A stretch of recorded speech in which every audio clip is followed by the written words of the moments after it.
Hello les marathoniens de la guitare, j'espère que vous allez bien. Aujourd'hui, on va parler d'un sujet qui touche tous les musiciens, je pense, à savoir comment faire pour mémoriser et surtout réutiliser ce que l'on a appris en improvisation. Donc c'est une question de Rodrigue, que je remercie d'ailleurs, et je vais tout simplement vous lire son message, comme ça, eh bien, vous allez entendre directement la question.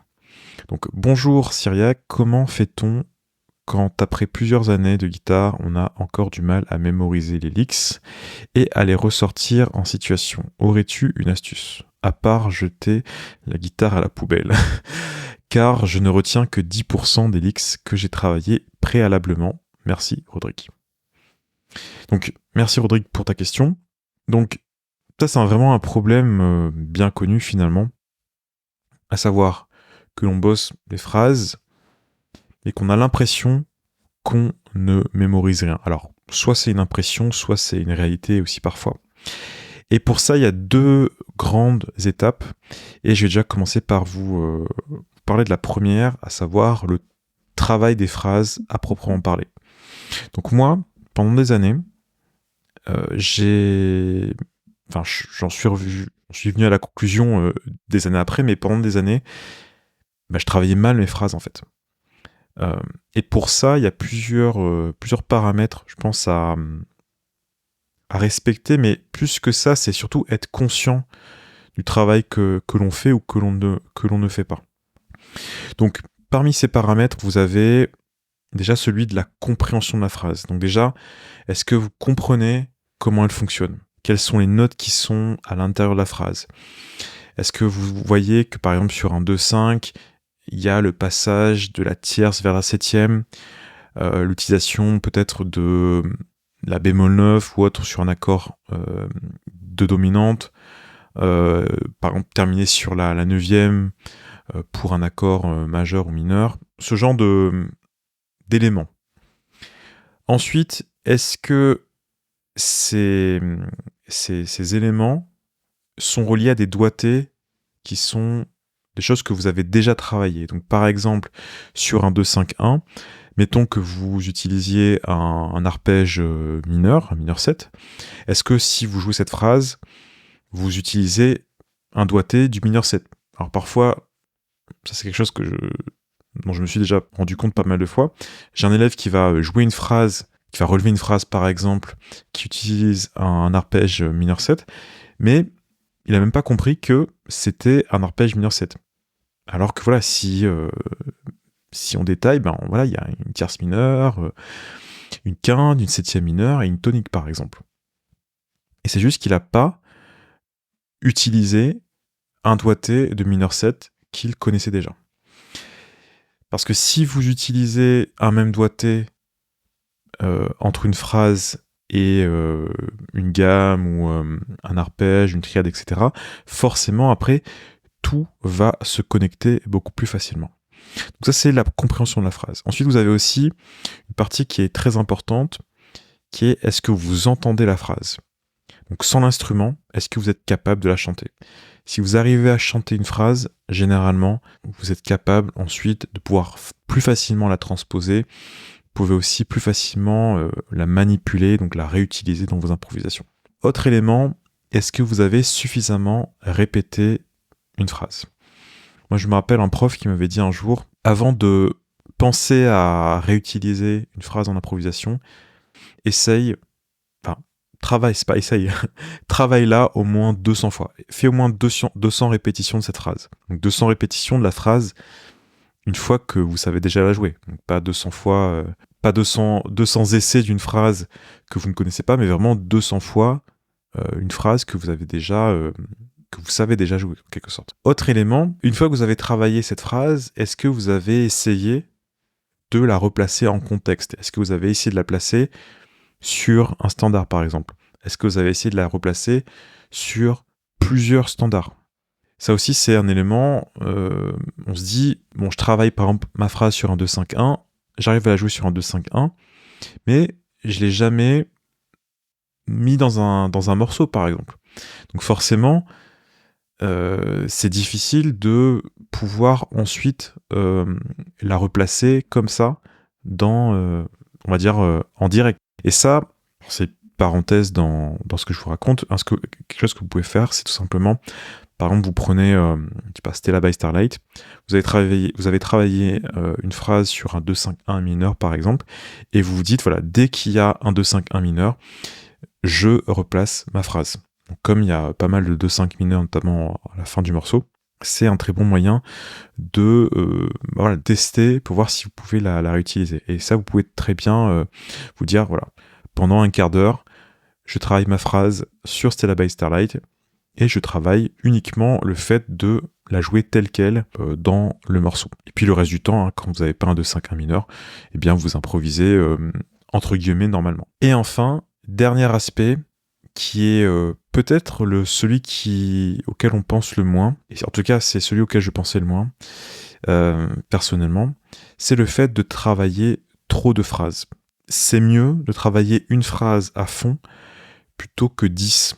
Vous connaissez peut-être la phrase de Bruce Lee qui disait « Je ne crains pas l'homme qui a pratiqué 10 000 coups de pied une fois, mais je crains l'homme qui a pratiqué un seul coup de pied 10 000 fois. » Donc ça, c'est quelque chose qui est très commun aussi, c'est de travailler trop de choses en même temps.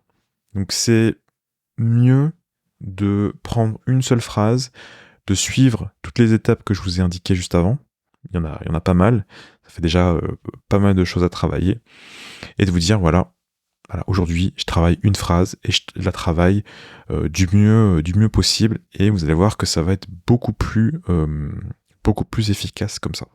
Donc ça, c'était la première étape, à savoir la phase de travail, la phase de compréhension de la phrase. Maintenant, on va passer à la deuxième partie, qui est la partie qui est la moins discutée finalement, hein, voilà, moi j'ai très rarement entendu parler de ça, et qui est essentielle. C'est la partie où on va digérer l'information. Tant que vous avez bien travaillé la phrase, comme je vous l'ai indiqué juste avant, peut-être vous avez travaillé une phrase pendant 2 semaines, 3 semaines. Maintenant, comment est-ce qu'on fait pour digérer cette phrase? Et donc là, on pourrait dire que dans cette phase de digestion, il y aurait plusieurs étapes aussi, à savoir que une première chose que vous pourriez faire, par exemple, c'est de créer des variations de la phrase. Donc mettons que vous avez une phrase, vous pouvez très bien vous dire, tiens, je vais, à partir du même concept, je vais écrire 5 à 10 exemples, ou je pourrais prendre une même phrase et la jouer dans différentes tonalités. Donc cette partie-là aussi, ça nécessiterait plusieurs explications, parce que la transposition à la guitare, c'est assez simple, hein. Si vous voulez transposer une phrase de Do à Ré bémol, voilà, vous pouvez décaler d'une case, mais si vous voulez faire les choses un peu plus sérieusement, entre guillemets, eh bien, vous pouvez par exemple vous dire que vous allez transposer, mettons, en suivant le cycle des cartes, sans bouger, et donc sans bouger sur le manche, et donc forcément, vous allez avoir différents doigtés au niveau de la guitare. Mais ça, j'ai envie de dire, c'est presque encore dans la phase précédente. Ce qui est vraiment important, c'est ce que je vais vous dire juste après. Donc, cette phase, justement, c'est ce que j'ai mis des années à comprendre, et je pense même que je ne l'ai pas tout à fait comprise à 100%. Donc, voilà, je travaille encore dessus. Et pour vous expliquer l'idée, c'est que après avoir bossé certaines phrases, c'est important de les oublier, en fait. De ne pas s'attacher à elles, de se dire qu'elles nous ont apporté ce qu'elles avaient à nous apporter, et de passer à autre chose. Donc, personne a envie de vous entendre, et même pas vous, hein, personne n'a envie de vous entendre ressortir des suites de phrases mémorisées, hein, des suites de licks mémorisées. Ça va pas vous enthousiasmer, ça va pas vous passionner de vous réécouter en vous disant « Ah tiens, là j'ai placé ma phrase 8 sur mon 2-5-1, là j'ai utilisé la phrase de Jim Hall sur l'accord 7, etc. » Ça va pas vous donner un solo construit, ça va pas vous donner le même résultat que justement lorsque vous entendez Wes, Jim Hall, etc., etc. L'idée, c'est de s'inspirer de ces phrases et du travail lié à ces phrases pour pouvoir ensuite improviser avec. Et ça nécessite, après tout ce travail qu'on a évoqué, un détachement. Le but du travail d'Elix, des phrases, ce n'est pas de les rejouer, ce n'est pas de les recracher en quelque sorte, c'est d'improviser. Donc, il faut d'abord les mémoriser et ensuite accepter de les oublier.